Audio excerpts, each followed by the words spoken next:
Hey guys, how's it going? I wanted to talk about the ending of Final Fantasy VII Remake.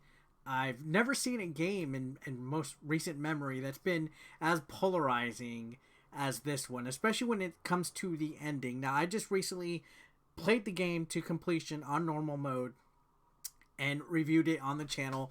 And one thing that I saw a lot of people talking about was how disappointing the ending was. Even on Twitter, I've been seeing people like Spawnwave and other people talking about the ending to this game. Some people think it's amazing and fantastic, and some people not so much. They weren't so happy with it. So the main issue with this game is that people are like, well, it says Final Fantasy VII Remake, but that's not what we're getting. We're not getting the complete original full story of the game. Now, if you're watching this, hopefully, spoiler alert, if for whatever reason you clicked on this video, spoilers right now.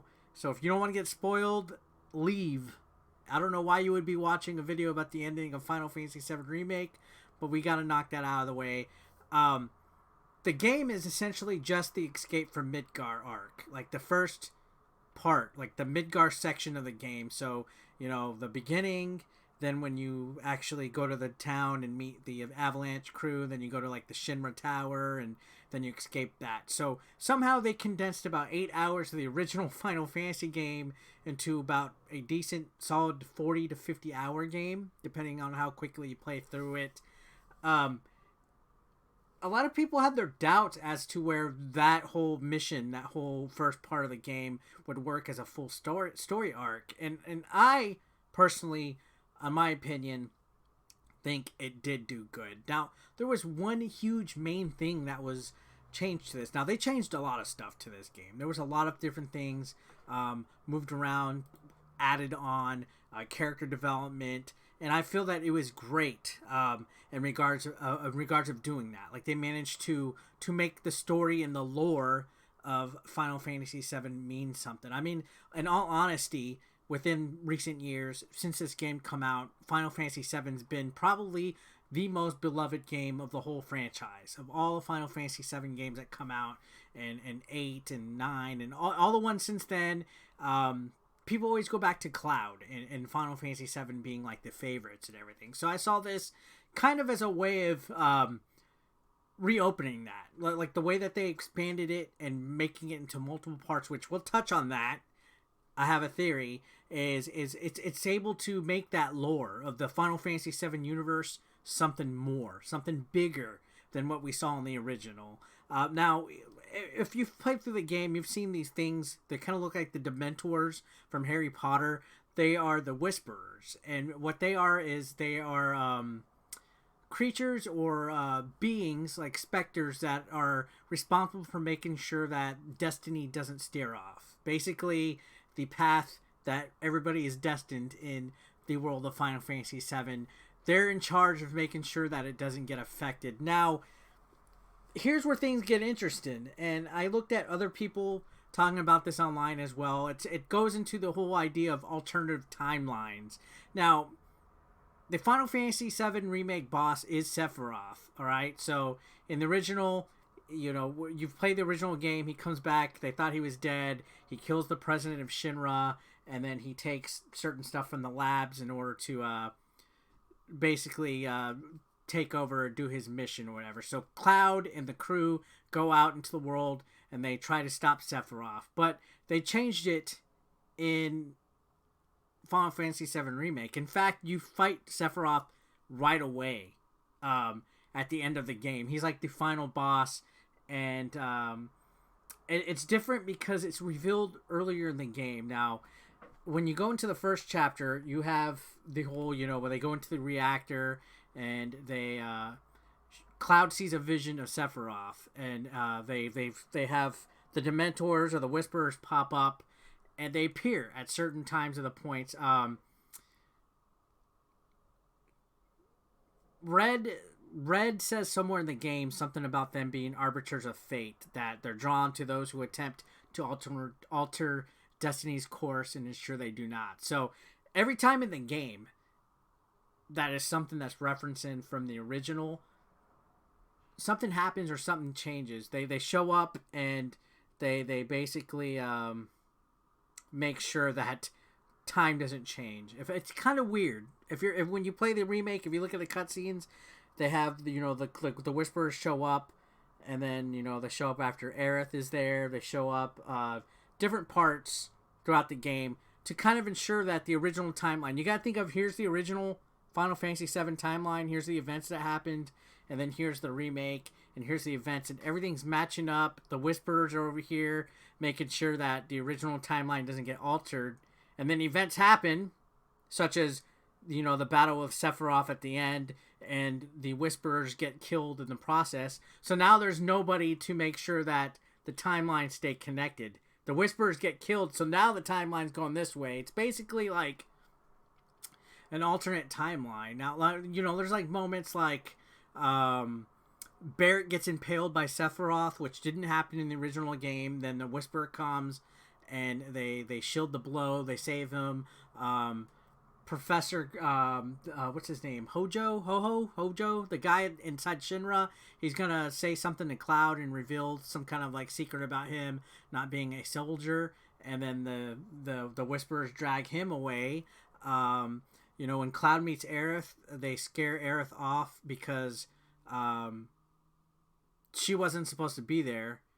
Like when the infantry arrives, she leaves actually after she gives him the flower in the original. So it was like different changes. It's kind of like Avengers Endgame, so to speak, if you think about it. So what happens is you fight the Whisper Harbinger at the end of the game. He's like the huge head honcho of all the Whisperers. And Sephiroth basically sets it up to where you have to face the Whisperers, and you open the portal. He opens like the big portal. You go at the end of the highway, and now Sephiroth is like unhinged. He knows that he basically has seen the original timeline, and that's revealed throughout the game. And I really like how they did that.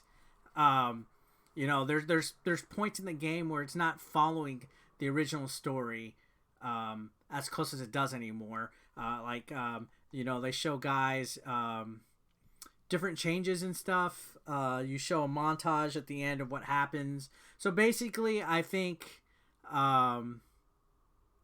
the biggest change I noticed was Cloud's partner, Zack, at the end, is actually alive when he takes Cloud to Midgar. So Zack is somewhere. Zack is somewhere in here instead of being dead, because he was like a dead former partner of Cloud that was not in the actual game. I think they showed him like in Advent Children or whatever that game was called. So this shows a new avenue of what the game is going to be about, what part 2 of this game is. And if you look at the actual game, it's called Final Fantasy VII Remake, but it doesn't say part 1. It doesn't reference anything. So that to me shows that this is the beginning of a new anthology that's based in the Final Fantasy VII universe. So the next installment is not necessarily going to be Final Fantasy VII Remake Part 2 or Final Fantasy VII Remake Part 3.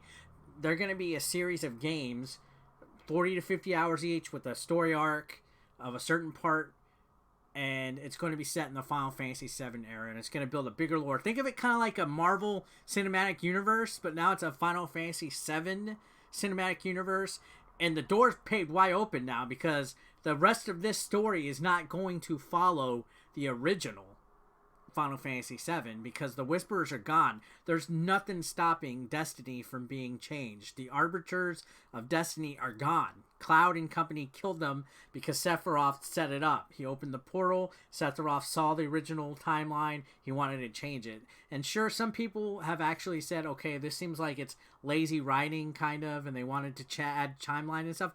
I think it's awesome. Now, people might be like, oh man, if it's a remake, it's supposed to stay true to the whole original game from point A to point Z and follow step by step the whole way, and it should have had everything follow in line and everything so that the new generation can experience what the old generation had. But in my opinion, we still have the original games. The original games get ported over to PlayStation 4, to the Switch, to like everything. It'll probably be on the PS5 and Xbox, whatever the next one is.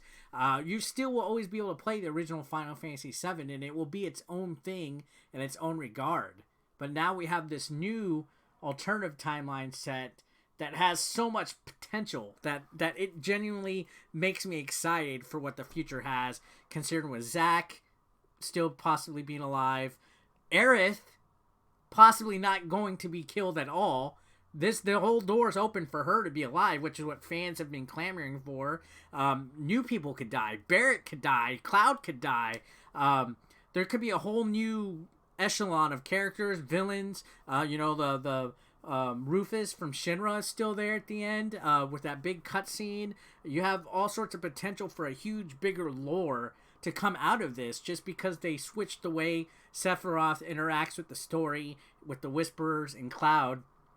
From the beginning of the game, with the visions where Cloud sees him and stuff, and then the Whisperers come in, and then they fight him, and then you see at the end, everything's changed. Everything is an unknown journey. It basically, the game confirms it. So I think, yes, it's going to be released in multiple parts, but it's not necessarily like DLC or some kind of continuation of the story. This is going to be a standalone game. The next part will be a standalone game, and then so forth. I think there's going to be 3 total, but I overall was really pleased and surprised with it, because at first, the Whisperers were really throwing me off. I was like, what is going on here? But at the end of the game, I felt anxious, yet overjoyed and excited for the potential that we're going to see here. I honestly thought the ending was great the way it was. I could see where people don't like it and they don't like where it strayed. Maybe they didn't feel like it was enough, but you got to look at the bigger picture here. They're going to make a possible anthology of the Final Fantasy VII universe with multiple games all connected together. Think of it like the MCU is basically want to go. But yeah, that ending, I was reading Reddits and stuff and posts, and basically people summarizing up what I just basically said too. I was paraphrasing a lot of it.